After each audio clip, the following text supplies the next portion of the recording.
ঢাবিতে নিষিদ্ধ ছাত্রলীগের ঝটিকা মিছিল, ভিডিও করতে গিয়ে ধাওয়া খেয়ে ধরা পড়ল দুই নেতা।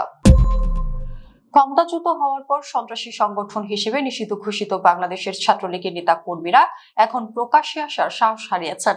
তবে নিজেদের অস্তিত্ব প্রমাণের মরিয়া চেষ্টায় মাঝে মাঝে ভোর বা গভীর রাতে আচমকা ঝটিকা মিছিল করার চোরাগোপ্তা কৌশল বেছে নিয়েছেন তারা। এমনই এক অপচেষ্টা চালাতে গিয়ে শনিবার ভোরে ঢাকা বিশ্ববিদ্যালয় ক্যাম্পাসে প্রক্টোরিয়াল টিমের ধাওয়ায় হাতে নাতে ধরা পড়েছেন সংগঠনটির এক নেতা সহ দুজন।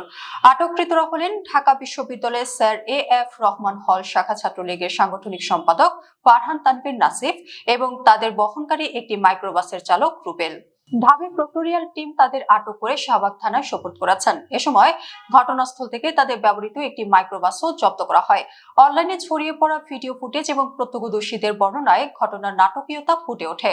শনিবার ভোর আনুমানিক 6টার দিকে চারপাশ যখন বেশ শান্ত, ঠিক তখনই শাহবাগ থেকে টিএসসি অভিমুখী সড়ক দিয়ে নিষিদ্ধ ছাত্রলীগের কয়েকজন নেতাকর্মী স্লোগান দিতে দিতে একটি ঝটিকা মিছিল বের করেন।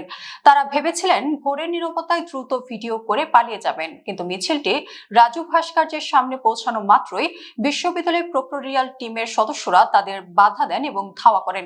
পরিস্থিতি বেগতিক দেখে ছাত্রলীগের নেতাকর্মীরা তড়িঘড়ি করে একটি কালো রঙের মাইক্রোবাসে উঠে দ্রুত ঘটনাস্থল ত্যাগ করার চেষ্টা করেন। তবে ধাওয়া পাল্টা ধাওয়ার এক পর্যায়ে টিএসসি এলাকায় থাকা তাদের অন্য একটি মাইক্রোবাসের চালক রুবেল এবং ছাত্রলীগ নেতা ফারহান তানভীর নাসিফ প্রক্টোরিয়াল টিমের হাতে ধরা পড়ে যান। পরে তাদের পুলিশে হস্তান্তর করা হয়। ঘটনার সত্যতা নিশ্চিত করে ঢাকা বিশ্ববিদ্যালয়ের প্রক্টর সহযোগী অধ্যাপক সাইফুদ্দিন আহমেদ গণমাধ্যমকে বলেন, ভোর 6টার দিকে ছাত্রলীগের কয়েকজন আকস্মিকভাবে মিছিল শুরু করেন। খবর পেয়ে তাৎক্ষণিকভাবে আমাদের মোবাইল টিম সেখানে পৌঁছায় এবং দুজনকে আটক করে শাহবাগ থানায় হস্তান্তর করে। তাদের ব্যবহৃত একটি মাইক্রোবাসও জব্দ করা হয়েছে। রাজনৈতিক বিশ্লেষকদের মতে 5 আগস্টে ছাত্র জনতার গণ অভ্যুত্থানের পর থেকে নিষিদ্ধ এই সংগঠনটির প্রকাশ্যে আসার কোনো সুযোগ নেই। তাই বিদেশি প্রভুদের কাছে নিজেদের সক্রিয়তা প্রমাণের জন্য তারা এখন ভোরের অন্ধকারকে বেছে নিচ্ছেন। তবে ঢাবি প্রশাসনের এমন ত্বরিত ও সতর্ক পদক্ষেপে তাদের সেই অপচেষ্টা এবারও ব্যর্থ হলো।